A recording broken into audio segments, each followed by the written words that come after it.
පළපුරන දේම තමයි අසන විදිහට නෙලන්නෙත් කියලා මම හැමෝටම කියනවා වගේ ඔන්න ඔයාලටත් ඒ කිව්වේ මගේ අලුත් channel එකෙන් මම බලන් ඉන්න ආදරණීය අලුතෙන් එකතු වෙගෙන එන හැමෝටම අද පළවෙනි වතාවට කියනවා. කවුරුත් දන්නවා ඉතින් මේක.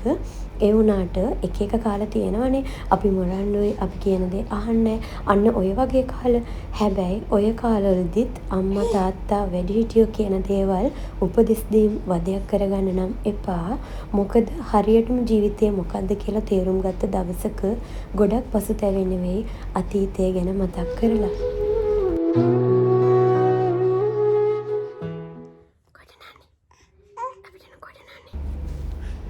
ඔන්න ඉතින් ලොකු කයිවාරුවක් ගහලා අද තුලොග් එක පටන් ගන්න තමයි මේ හදන්නේ. මේ ඇවිල්ලා පෙබරවාරි මාසේ එක දවසක මගේ දවස ගෙවුණු විදිය. යවෙන දවසට තියෙන වැඩ ටික ඔක්කොම කරන් ඉන්නේ. ඒ ගිහිල්ලා ලොකු රවුමක් දාලා එනවා. ඉතින් මේ බණ්ඩු කල්ලවත් අනන්නනවා. ඒ දවස්වල ස්පෝර්ට් මීට් එක හින්දා එදා අක්කි ගෙදර හිටියේ ස්කූල් ගියේ නැහැ. ඉතින් අක්කිවයි මලි පැංචවයි අරගෙන මම මේ යන්න හදන්නේ.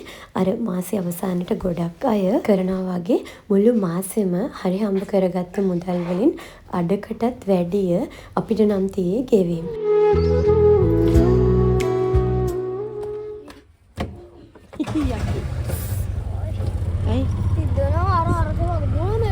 ඉතින් මේ යන ගමන් ඉන්නේ ඒ ගෙවීම් ටිකත් කරලා තව චූටි චූටි වැඩ ටිකකුත් තියෙනවා. ඉතින් ඒ ටිකත් කරගෙන එන යමු එහෙනම් ඔයාලත් මාත් එක්කම.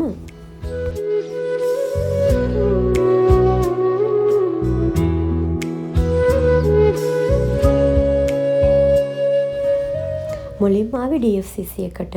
එතන නම් ටිකක් ඉන්න ඕන. දැන් ඉතින් මට කම්මැලි නම් නැහැ. පේනවනේ අවුරුදු ගණනාවකටම පස්සේ ඇතිතරම් හුරතල් කරන්න අපිට දැන් ඉන්න ඕනේ. ඉතින් පැංචි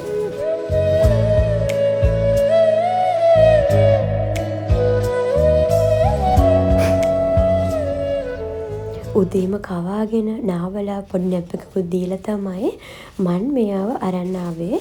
කිසිම කරදරයක් නම් නැහැ ඉතින්.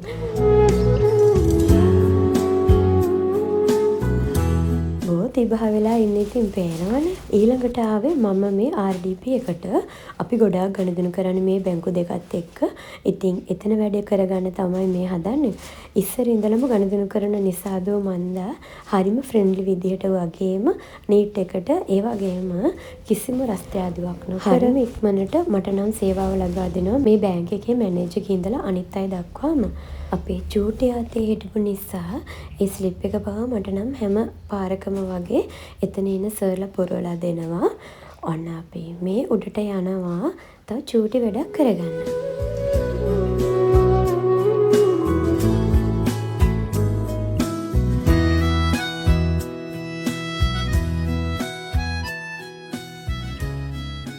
හරි එතන වැඩ ටිකක් ඉවර කරගෙන අපි දැන් මේ යන හදන සිංහගිරියකට.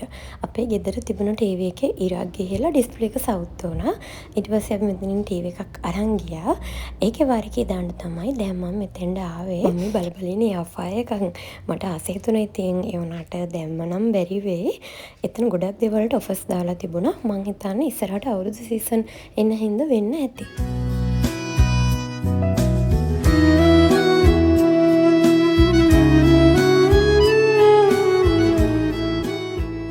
ඊට පස්සේ අපි තොගබඩු ගන්න තවත් එක කඩයකට ආවා. මම මෙතනින් ගොඩාක් දුරට ගන්න බීම වර්ග තමයි. මම කඩේට පැණි බීම වලට එලිෆන්ට් හවුස් එකේනොයි සන්ක්‍රෂ් එකේනොයි තමයි ගන්නෙ.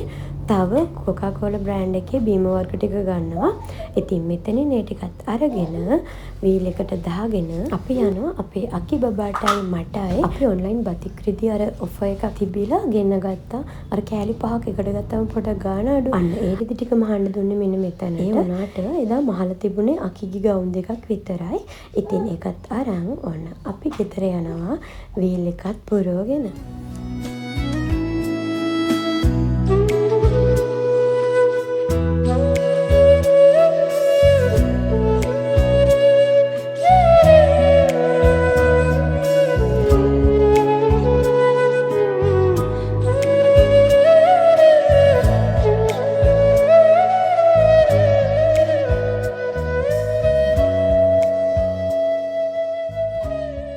ඒ මම ටට්ටක් ගාලා එළියට බෑවේ ගෙනපු බීම ටික.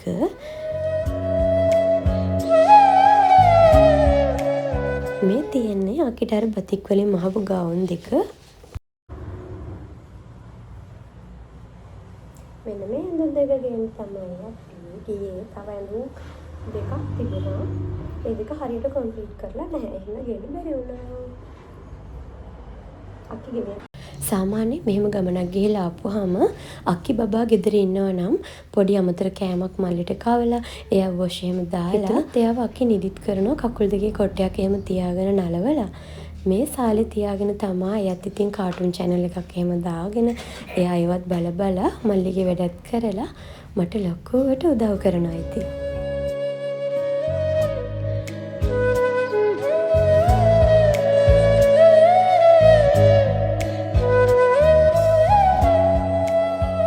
ඉතින් මමත් වොෂ් එකක් එහෙම දාලා කඩේ අරින්න යන තමයි මේ හදන්නේ. සාමාන්‍යයෙන් මම එළියට ගියපුවාම ගෙවිම් කරා නම් මොනවට හරි වියදම් කරා නම් බිල් ටික එහෙම ළඟ තියාගෙන අයවැය එහෙම බලනවා අනිවාර්යෙන්. මම ෂොප් එකේ වගේම හස්බන්ඩ්ගේ මුදලුත් මේවට පාවිච්චි කරනවානේ. ඉතින් අනිවාර්යෙන් මම ෂොප් එකේ මුදල් වගේම හස්බන්ඩ්ගේ මුදලුත් බැලන්ස් කරන්න එපයි. ඉතින් ඒ හින්දා තමයි මම ওই බෑග් එක එහෙමම කඩේට අරන් යන්නේ. මොකද ඉතුරුන මුදල් බිල් එහෙම ලස්සනට මම ක්ලිප් කරලා හදා ගන්නවා.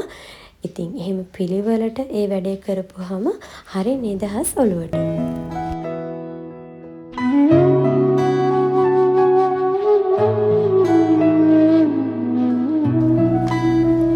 ඔයාලට මම මේ channel එකේ ගෙනපු පළවෙනිම වීඩියෝ එකේ කියපු විදිහටම අපේ මල්ලි පැංචට මාස 3කට සති 2ක් තියලා අපි කඩේට ගෙනාවා යාව. පෙරලෙන වගේ ගන්නත් කලින්ම තමයි අපි මේ තොටිලට මාරු වුණේ. නැත්නම් ඊට වඩා හුඟක්ම පොඩි පද්දවන්න පුළුවන්කක් තමයි මුලින්ම අපි ළඟ තිබුණේ. ඉතින් කඩේට ආපුවාම මගේ ප්‍රථම රාජකාරිය වෙන්නේ මේ හරියට දුවිලියෙම පිහදලා අපේ චූටියාව තියන තොටිල්ල හදන එක.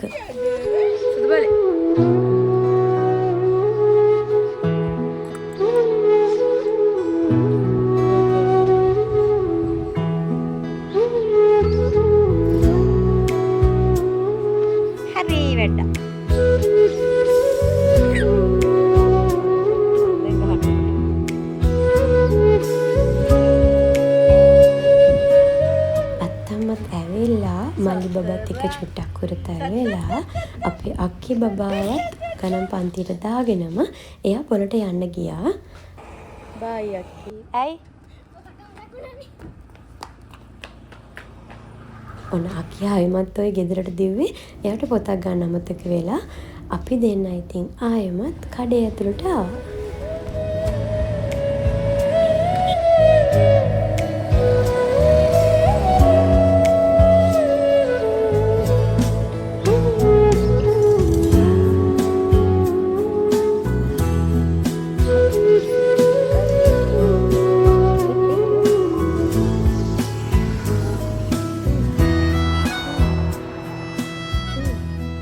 මම අක්කි බබා ඉන්න අතරේ බීම වර්ග යෝගට් වගේ දේවල් දාලා තියෙන ෆ්‍රිජ් දෙක හොඳට අස් කරගත්තා. දැන් මට අස් කරගන්න බැරි වුණා.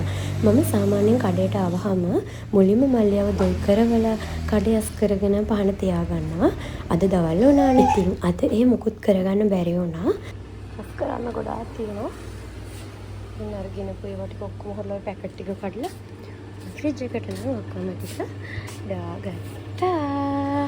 ෆ්‍රිජ් එක අස් කරගත්තා. ඔන්න ෆ්‍රිජ් එක විදිහට අස් කරගත්තා. කොකා කෝලා එකේ බඩු ඉවරයි. එහෙනම් තමයි මම දාගත්තේ. නැත්තම් කොකා කෝලා එකෙන් එන ඒවා විතරයි දාගන්නේ. ඒනකන් ඉතින් මම ඒක අපරාධයෙන් හින්දා ඒ විදිහට කරගත්තා. මේ ෆ්‍රිජ් එකත් මෙන්න මේ විදිහට ඕන විදිහට අස් කරගත්තා. ඊට පස්සේ මම මල්ලියාගේ දවල් කෑම එක කවන්න තමයි හදන්නේ. උදේ මම දවල්ටත් එක්ක තමයි කෑම හැදුවේ. මේ කෑම එකත් අක්කි බබා යන්න කලින් පොඩි කරගෙන රෙඩි කරලා අරන් තියලා තමයි තිබුණේ. දැන් නම් ඉතින් මේ වැඩ කරනකොට කඩේ තියන කවුරු හරි ඕනේ. ඒ කිව්වේ බඩු හැම දෙන්න නෙවෙයි. මට ඉතින් දැන් මල්ලි බබාගේ වැඩවලට ගෙදර දුවනවා අනන්තයිනේ. ඉතින් මට ලොකු පහසුවක් අර කවුරු හරි ඉන්නවා නම් ඉතින් තව ලොකු පහසුවක් තමයි ගෙදරයි කඩේ එක බිත්තියකින් වෙන් වෙලා තියෙන එක. ඒකත් ඉතින් ලොකු දෙයක් මට මේ තියෙන වැඩත් එක්ක. කැම් එක බලාගෙන මල්ලියාව කාලා ඉවරුණාට පස්සේ වොෂ් දාලා අඳවන්න මෙතනට අරන් ආවා. මේ හවස් වෙනට එකක් මේ ඇවිල්ලා අර අමතර වේල් දෙකක් දෙන්න කියනවනේ. මේ හවස් අරුව මුලින්ම මම මල්ලි බබාට ඇවකාඩෝ දෙන්න try කරපු දවස. ලොකු ආසාවකින් නම් ඇත්තටම කෑවේ නැහැ. ඒත් මම බලෙන් වගේ ටිකක් එයාට දුන්නා. ඉතින් ওই දවස්වල කවනකොට දැන් වගේ නෙවෙයි ඇඟ පුරා ගා ගන්නවා. වැරදිලාවත් කකුල් පාරක් එහෙම හැන්දට වැදුනොත් මගේ රෙදිත් ඉවරයි. ඉතින් කවන වේල් පහම ඔයාලා විශ්වාස කරයිද දන්නේ නැහැ. ඒ දවස්වල මම ඇඟ සේදුවා. උදේට නම් කොහොමත් කවලා නාවනවනේ. ඊට අමතරව අනිත් වේල් හතරම මම ඇඟ සේදුවා. රිදි මාරු කරලා වොෂ් දාලා හොඳට පිරිසිදුව තියාගත්තා. නැත්තම් ඉතින් කර කවන ඒවා හැම මුළු ඇඟේම ගා ගන්නවනේ. ඊට පස්සේ මල්ලි පෙන්ච දොය ඊට පස්සේ තමයි මම කඩේ අස්පස් කරලා වැඩ ටික ඉවර කරගත්තේ.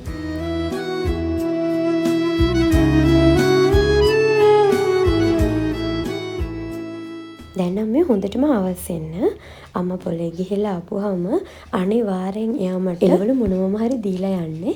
ඉතින් අදත් ওই විදිහටම මට එළවලු ප්ලේට් එකක්ම දීලා ගියා. අක්කි බබත් මේ වෙලාවේ ඇවිල්ලා හිටියේ පන්ති ඉවර වෙලා. හස්බන්ඩ්ත් ඇවිල්ලා හිටියේ වැඩ ඇරිලා. ඉතින් එයාලව කඩේ තියලා මම මේ ගෙදරට ඇවිල්ලා ෆ්‍රිජ් එකට දාන්න සුදුසු වෙන විදිහට අස් කරගත්ත එළවලු ටික. අම්මා මල්ලි පංචට අඹ කෙසෙල් එහෙමත් ගෙනල්ලා තව මම තලපොතුයි කිරිමෝරුයි කියන මාළු වර්ග දෙකක් ගේන්න කිව්වා. සති දෙකකට වගේ එක සැරයක් මාළු නම් එයාට ගෙන ගත්තාම ඇති. ඒ ටිකත් අස් කරගෙන ෆ්‍රිජ් එකේ තිබුණු දේවලුත් අස් කරගෙන මේ විදිහට තමයි ආයෙමත් ෆ්‍රිජ් එකට දාන්න සුදුසු වෙන විදිහට තිබුණු එළවලුයි අඹ දීපු එළවලුයි මම කප් වලටයි බෑග් වලටයි දාලා ෆ්‍රිජ් එකේ අහුරගත්තේ.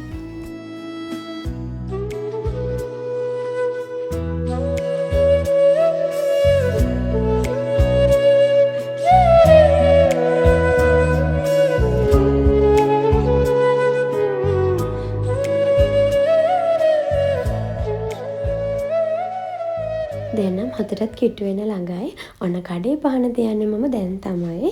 අක්කි තමයි ගොඩක් වෙලාවට ගෙදරයි කඩේ හවස පහන තියන්නේ. අද ඉතින් මම තමයි තියන්නේ. මේ ෂොප් එක වහලා ඇවිල්ලා රෑ වරුව අක්කි මල්ලේ නම් නිදි කාලා හැම අපිට රෑට යන්නේ මම දැන් තමයි.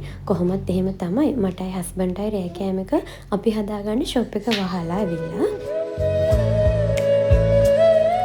ඔය 3 වගේ තමයි අද රෑට තියෙන්නේ.